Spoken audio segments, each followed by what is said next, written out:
This is Eric Muathe with Muathe.com. As we see for the day for November 6th, 2019, markets just opening here, and we can see that Uber is down. Let's call it about 7%.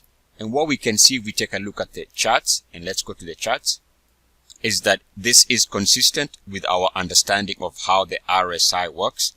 We can see here for the day, slashing and dropping below 30.9. On the daily RSI does coincide with movement, and especially an expanded move. This is exactly what we are getting, as you can see here. Now, this is also true if we take a look at the weekly. As you can see on the weekly, we are slashing below that critical RSI level.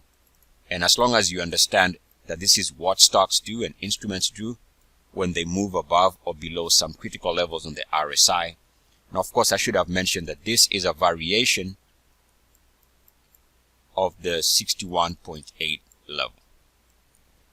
So links are going to be in the description how we arrive at this number. But again, we can see anytime you slash below this number, you tend to have a huge reaction, this time to the downside, down about 15% for the week.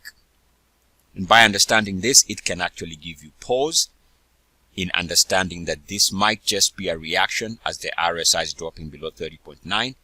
Can buy you some little bit of time to wait it out. Otherwise, the more it stays below this level, the more the stock is going to be pressed and should be seeing lower prices.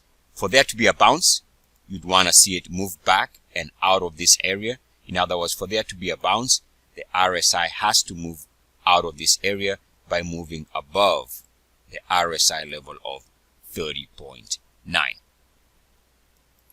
Again, links are going to be in the description if you're new to this concept. My own researched method. Eric Muathe with Muathe.com. As always, good luck, peace, and blessing. E-R-C-S. And so it is. Woo, woo, woo.